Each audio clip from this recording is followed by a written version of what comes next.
भूतिया हवेली कहानी दहशत की। यह हवेली राजा महाराजाओं के समय में बनाई हुई थी, लेकिन पिछले 18 सालों से इस हवेली में आज तक कोई भी रहने के लिए नहीं आया है। इच्छा होने पर भी इस हवेली में कोई भी नहीं रह पा रहा था, क्योंकि लोगों का कहना था कि इस हवेली में भूत प्रेत का साया है। जब अजीत सिंह को इस हवेली के बारे में पता चला तो उसने तय किया कि वो इस रहस्य को जानकर ही रहेगा, क्यों लोग इस हवेली में नहीं रह पा रहे हैं। उसने मजबूत इच्छा शक्ति से हवेली में रहने की पूरी तैयारी कर ली। जब उसने हवेली के अंदर जाने के लिए पैर आगे बढ़ाए तो दरवाजे पर किसी अनजान व्यक्ति ने उसे रोक लिया और नज़दीक जाके बोले, कौन हो आप और किधर जा रहे हो। अजीत सिंह ने जवाब देने की बजाय उसने सवाल किया, जी आप कौन। उधर से उत्तर आया, मेरा नाम अर्जुन सिंह है और मैं यहीं पास में रहता हूँ। अजीत सिंह ने कहा, ओह अच्छा, मैंने सुना है कि यह एक भूतिया हवेली है और यहाँ कोई नहीं आता पता, इसलिए मैं इस हवेली में एक दिन रुकने का फ़ैसला किया है। अर्जुन सिंह ने कहा, जी हाँ, आपने सही सुना, और आप भी अंदर मत जाइए, मेरी माने तो आप वापस लौट जाइए, यहाँ बहुत खतरा है।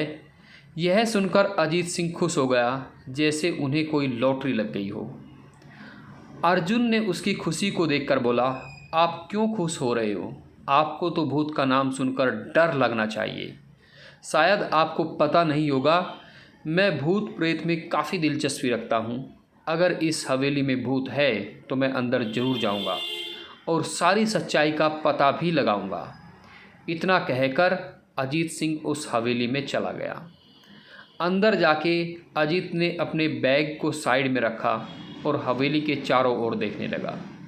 सारे रूम को भी चेक किया। बाद में ड्राइंग रूम में आके सोफे पर बैठ गया। उसने वहाँ बैठकर दारू के 2-4 पैग भी पिए। वहीं अचानक उस रूम में लाइट का एक बल्ब चालू बंद होने लगा, लेकिन अजीत ने उस पर ध्यान नहीं दिया। थोड़ी देर बाद दूसरा बल्ब भी अपने आप बंद और चालू होने लगा। फिर तो हवेली की सारे लाइटें चालू और बंद होने लगी। यह सब देखकर अजीत अपनी जगह पर खड़ा हो गया और संपूर्ण सावचेत हो गया। अचानक उसके सामने एक छोटा टेबल हवा में उड़ने लगा। करीबन 6 फुट हवा में ऊपर जाके गोल गोल घूमने लगा और बाद में अजीत की ओर तेज़ी से आने लगा। अजीत ने तुरंत ही अपनी जगह बदल दी और दूसरी ओर चला गया। वो टेबल वहीं जाके गिरा जहां अजीत खड़ा था। अजीत कुछ समझ पाता उतने में सोफे की सीट उसकी ओर आने लगी। वो जल्द खड़ा हो गया और छलांग लगा के दूसरी ओर कूद गया, जिसके कारण सोफ़ा दीवार से टकरा गया और अजीत बच गया। अचानक सब कुछ शांत हो गया। अजीत ने चारों ओर सतर्कता से देखा और बड़ी आवाज़ में बोला, तुम जो भी हो सामने आकर बात करो। वहीं एक बड़ी परछाई उसके सामने आई। अजीत ने उस परछाई को देखकर बोला, कौन हो तुम और क्यों मुझे मारना चाहते हो। परछाई, तुम्हारी भूल के कारण। अजीत, मेरी भूल? कौन सी भूल की है मैंने। परछाई, इस हवेली में आने की भूल। मैं किसी को भी इस हवेली में खुश नहीं देख सकता। अजीत, लेकिन क्यों। वो परछाई ने जवाब दिया, आज से 18 साल पहले इस हवेली के मालिक ने मुझे यहीं पर मार डाला था। मेरी कोई गलती भी नहीं थी। इस कारण की वजह से मेरी आत्मा इस हवेली में भटकती रहती है। मैं किसी को भी इस हवेली में नहीं रहने दूंगा, क्योंकि इस हवेली में मेरा खून हुआ था।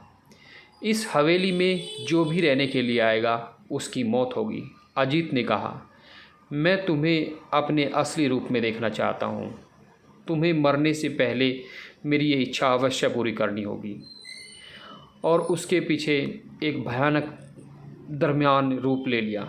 उसका चेहरा इतना भयानक था कि अजीत भी एक क्षण के लिए डर गया था, लेकिन दूसरे ही क्षण उसने अपने आप पर काबू पा लिया। बाद में इसने अपनी जेब में से एक सफ़ेद पाउडर निकाला और उस भूत के ऊपर फेंक दिया। भूत के ऊपर पाउडर पड़ते ही वो जलने लग गया। बड़ी बड़ी ज्वाला उठने लगी और बहुत ज़ोर ज़ोर से चिल्लाने लगा और बाद में पूरी तरह से जल गया। उसके बाद अजीत ने चैन की सांस ली और वहीं पर सो गया। दूसरे दिन सुबह जब अजीत को सही सलामत हवेली से बाहर आते देख अर्जुन को आश्चर्य हुआ। अर्जुन ने अजीत से पूछा, तुम कैसे जिंदा हो?